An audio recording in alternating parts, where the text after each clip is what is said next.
Hi gang, it's Doug.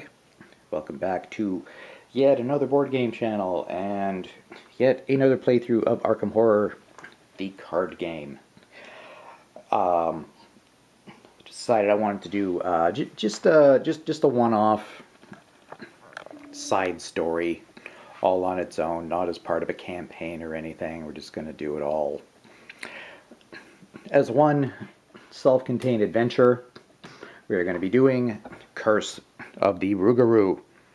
Yes, we are going to be fighting Cajun werewolves. Turns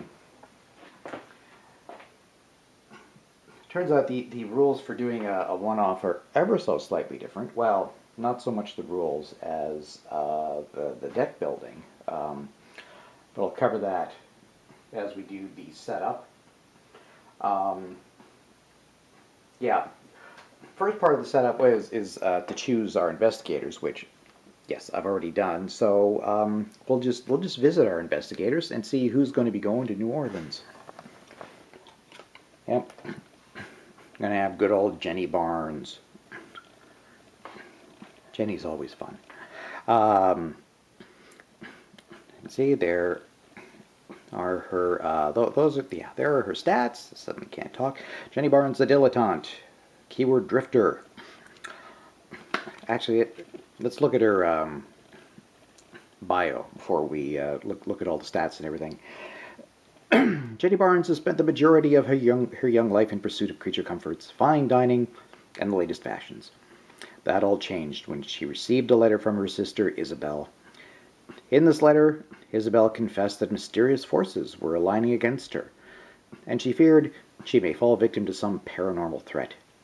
It was the last letter Jenny received from her beloved sister. Jenny has since returned to the States to track down and investigate all occult occurrences she can find. Hardly a wilting flower, she has proven herself a crack shot as well as a fearless and clever investigator of the unknown. Until Isabel's disappearance is explained, Jenny will never relent in her search. So you can see the usual deck building requirements. She's a rogue, so she can use all the rogue cards. She can use all the neutral cards and up to 5 level 0 cards from other decks. That's standard. She will have mandatory her twin 45s, her searching for Izzy weakness, and the one random basic weakness. I don't know what it is. I just chose one and shuffled it in without looking. See, she's pretty good with 8 health and 7 sanity. Right, her abilities. You collect 1 additional resource during each upkeep phase, because she's loaded. And when we're drawing from the Chaos tokens, if we get the Elder Sign effect, that gives her a +1 for each resource she has, and hopefully she'll be loaded. No more Miss Barnes from you. My friends call me Jenny. She is also going to be our lead investigator, as she has higher strength and horror than our second investigator, who's going to be tagging along, who we're going to visit now. Alright, it's Ashcan Pete, the Drifter. So you can see his health and sanity are a little bit lower than Jenny's, so Jenny gets to be in charge, just in case there is damage to be taken. At night, Ashcan Pete sleeps wherever his travels take him, in a field, on a train, or maybe, if he's lucky, in a barn. He bumps with his loyal hound, Duke, on one side, and his beat-up guitar on the other. And sometimes when Pete sleeps, he dreams. He dreams of haunted, tortured places, and of horrible creatures. When he wakes up, he knows that someone needs his help, because his dreams are true. He cannot say how long he's been on the road, living by his wits, but he can say for certain that no place is too far to go to help someone in need. And as long as Pete can provide help, he is not likely to stop wandering anytime soon. So, he's a good fella. Pete, you can see he's a survivor. So he gets survivor cards. He's going to have Duke, the Racked by Nightmares weakness and the usual random 1 weakness. There are his stats up there. Keyword Drifter. You begin the game with Duke in play. There he is. Well, we'll have a look at that when we get a little further into the setup. And as a free action, discard a card from your hand. Ready an asset you control, so he can unexhaust things, although once per round. When he draws the Elder Sign, that's worth a +2 for him, and he gets to ready Duke. So if Duke has been exhausted for whatever reason, shoop, comes back. And come on, boy, we got work to do. All right, let's zoom back out, and I'll talk a little bit about the decks. Now, both our investigators come from which expansion is it? The Dunwich? Yeah, I think the Dunwich Horror expansion. When building their decks, I used an online deck builder and took some suggested decks for. There was one where they had decks for the 2 of them working in tandem, so that seemed like a good choice to get a couple of expansion people playing. Also, as it turns out, when you are playing in standalone mode, because standalone mode, it might be considered a little bit harder because it comes with its own chaos token setup, which is a little harder than most of the ongoing campaign ones. Plus, there's no way you could have acquired any experience coming into this as a side quest. So, when building a deck for standalone play, you can use higher cards. So what you can do is, for spending a certain amount of experience, you can add like a whopping huge amount, like up to 49 experience worth of points worth of cards. But to do that, you also need to add 4 additional random basic weaknesses. I just stuck with the 0 to 9. I buffed up their decks a tiny bit. Won't go over all the details because it'll take forever and it won't be terribly interesting. In exchange for not adding any more random weaknesses. So, yes, we've set up the decks. Token tool, right, we've assembled the, they were the token bag, or the chaos bag, or in our case, the chaos bowl.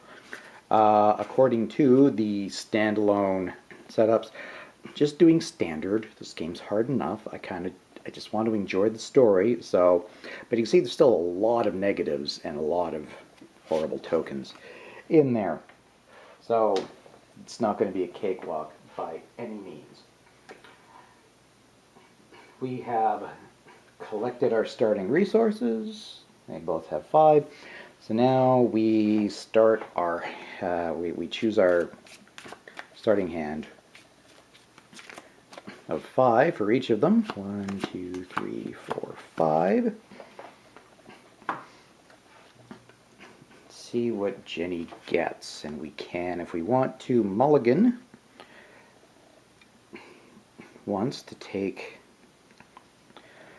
another hand, which I think I might want to. I was hoping for a flashlight and or some kind of weapon.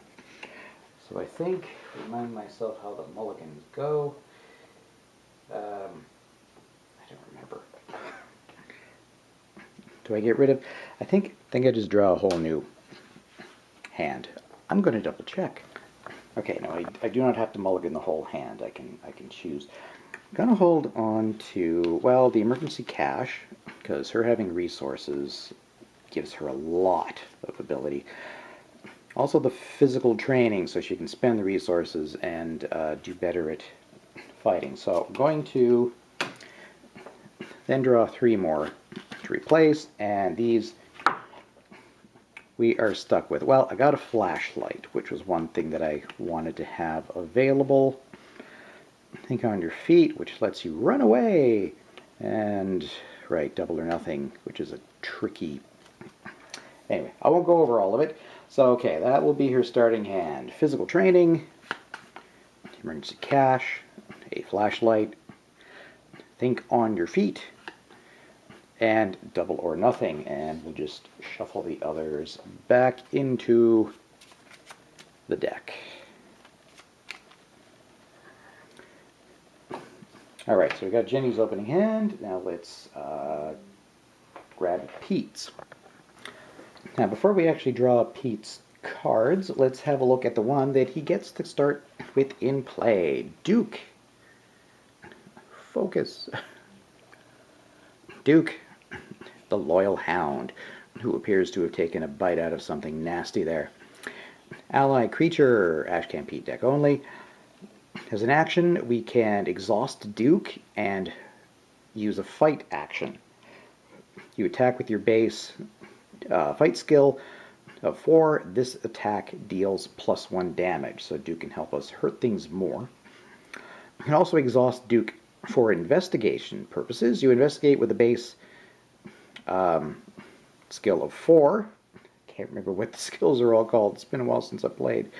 You may move to a connecting location immediately before investigating with this effect. Okay, so we can hop to another location and then do a really effective investigate. You can see Duke can take physical or mental damage on Pete's behalf if we choose to do that. All right, 1, 2, 3, 4, 5.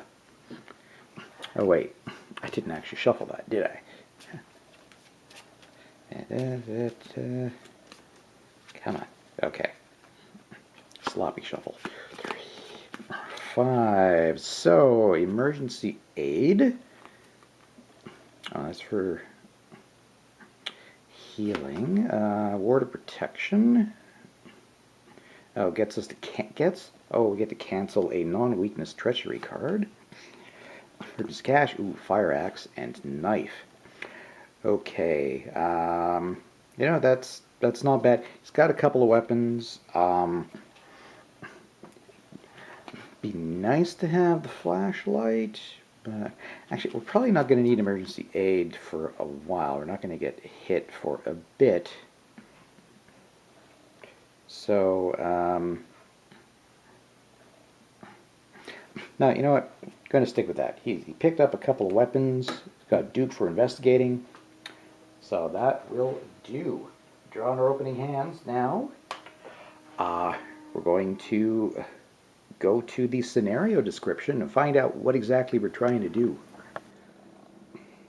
Here we go. Terror grips New Orleans. Minnie Klein, your contact at the Arkham Advertiser, has slipped you a draft of the article over a cup of coffee at Velma's Diner. It would have gone to print had Doyle Jeffries, the lead editor, not scoffed at the concept. I believe his exact words were, "I ain't printing the ravings of some voodoo lunatic and passing it off as news," she explained. From the sly grin spreading across her face, you could tell she smelled a story. The headline was sensationalist. 3 killings in 9 days was enough to spook a town, sure.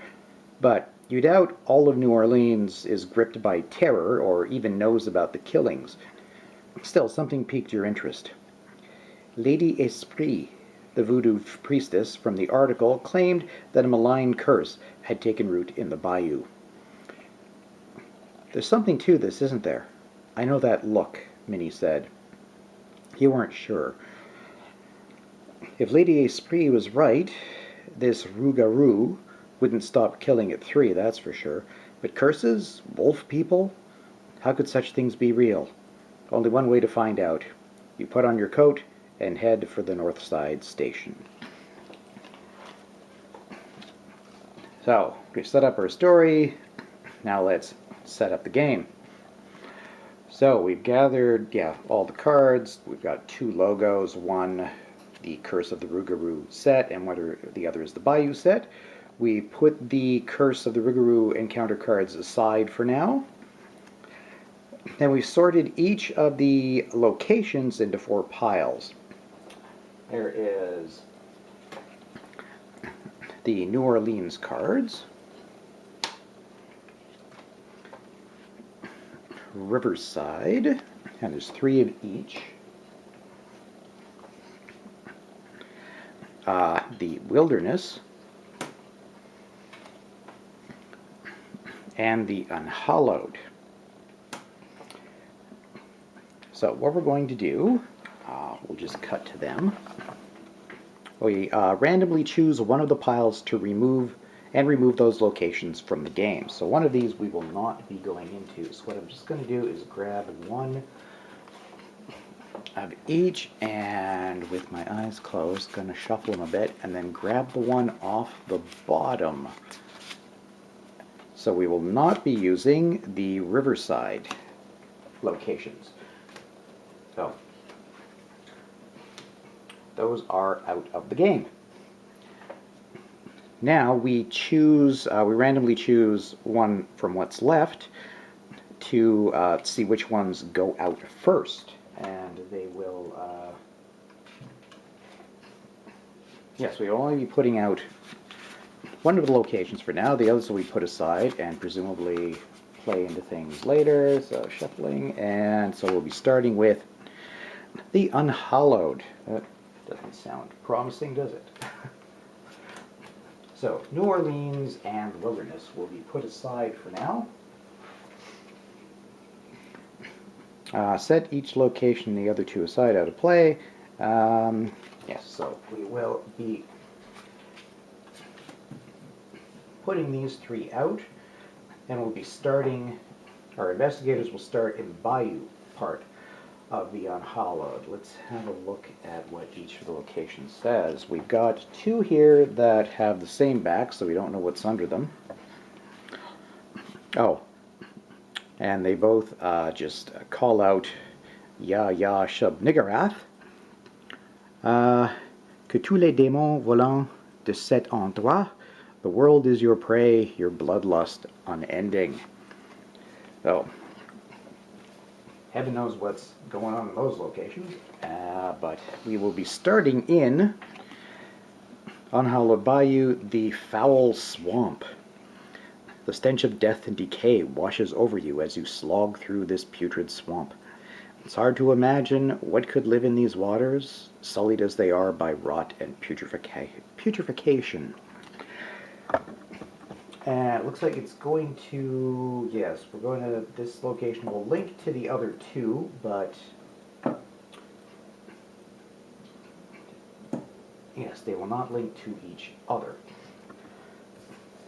Well, we'll see what happens when we start exploring. So our investigators will start at the Foul Swamp, which means we do get to read the other side and see what is up there. So we've got the 2 there. Is that the... no, that's... a second, I've forgotten how to do something. Right, I couldn't remember which number was which. There are 0 clues in this location. It's got a shroud of 2. While you are at the Foul Swamp, you cannot heal horror or cancel horror. As an action here, take up to 3 horror. Test your will, your intelligence, whatever it is, 7 to search the boneyard. You get +1 for this test for each horror taken as part of this ability's cost. If you succeed, remember that the investigators have found an ancient binding stone. Oh, that sounds like something we might want to do. Sounds like a thing that would be beneficial to us if we could manage to get that done. Then we will set we set a number of cards aside. I guess they'll show up when the cards tell us to, and the remaining cards make our encounter deck. So I'll give that a little shuffle and prepare it for when the time comes. Okay, now that we've done that, we will have a look at our agenda and act, and also what the what the tokens, what the symbols on the chaos tokens mean. So if we draw a skull, it's a -2. -4 if we're in a bayou. So let's try not to have that happen there. If we draw the cultist symbol, it's a -2 as well. If the Rougarou is in your location, you reveal yet another token, so it stacks very badly. If we get the broken tablet, we reveal another token. And then, if you fail the test until the end of the round, you cannot move. And finally, if we get whatever that symbol is supposed to represent, some horrible thing, you get a -4, and if the Rougarou is at your location, it attacks you. Ugh. Alright, so let's see what our story gives us. So the agenda page, a creature of the bayou. After arriving in New Orleans the next day, you start your investigation by asking the locals what they know of the recent killings. As you suspected, most know very little of the incidents. You do manage to find several eyewitnesses who give similar descriptions of the creature. Its lithe, muscular form, lanky arms, and wolf-like visage. A promising start, but if there's any truth to the rumors about this curse, you'll have to talk to Lady Esprit herself. So this will turn over if we reach 5 Doom tokens on it. And what we're trying to do, finding Lady Esprit. According to your contact, Lady Esprit is a voodoo priestess who lives deep within the bayou. Most tend to stay clear of her lonely shack. After all, the bayou can be a dangerous place, even if it were not for the recent rash of savage killings. So our objective here, we need to spend 1 clue per investigator, so 2 total. Only investigators at a bayou location may spend the requisite number of clues as a group to advance. And then we get to turn that over, and hopefully good things happen, or at least less bad things happen. All right. Well, that is it. That is the setup. Well, let's go ahead and do 1 turn and see what crops up as we... Yeah, we won't have a Mythos phase during the first turn, so it'll be a little bit shorter. So yeah, let's go ahead and do 1. Alright, we get to skip the Mythos phase during the first round. Now the investigation phase, where our investigators will get 3 actions each. So the first thing we're going to have Jenny do is, well, it's time to explore. So she's going to move over to this unrevealed, unhallowed land. So we'll turn it over and see. They're actually the overgrown cairns. Oh, there's no clues here. And it's got a shroud of 4. These cairn stones were placed here centuries ago, their purpose unknown. As an action, we can spend 2 resources here and heal 2 horror, but we can only do that once per game. So there's not much point in hanging around there, as we have 0 horror damage. So I guess for her second action, we're just going to have Jenny move back to the Foul Swamp. For her third action, well, Pete's going to go look at that. I think I'm going to actually play a card. I'm thinking of that ancient binding stone. It's going to be tough to do, except if we put into play Jenny's physical training. As a free action, she can spend resources to increase her willpower by 1 for a test. So we're going to spend 2 of her current resources, putting her down to 3. And yeah, we'll put that into play. And maybe she can go for that and increase her likelihood of getting through that. Okay, that's Jenny. So Pete is, well, his first action. Oh wait, gotta turn Jenny over to indicate she's done. Slip her under there. Oh, Pete's going to look at the other one, where presumably our clues are. Yes, there they are. The ritual grounds. A macabre display greets you as you venture deeper into the bayou, where black magic and occult rituals find their home. And this would be worth a victory point for clearing off all the clues. That won't matter, because we're not doing a campaign for this, just a standalone adventure. So, just going to grab a couple of clues, and we'll put those on after we check out the rest of it. Location: Unhallowed Forest. After you end your turn at Ritual Grounds, draw one card and take one horror. Ooh, okay. Now maybe we'll just have Pete have a look around and then get the heck out. So yeah, for his second action, we're going to exhaust Duke to do some investigating. Investigate with a base skill of 4. You may move to a connecting location immediately before investigating. Well, that's fine. We want to investigate here. Want to move after. So 4, it's got a shroud of 2. So that's, oh boy. Not looking, and we're going to grab, what do we grab? A -4. That is a big old fail. So that puts him down to 0, and we need at least 2 to succeed. Unfortunately, we have exhausted Duke. We'll get him back at the end of the turn.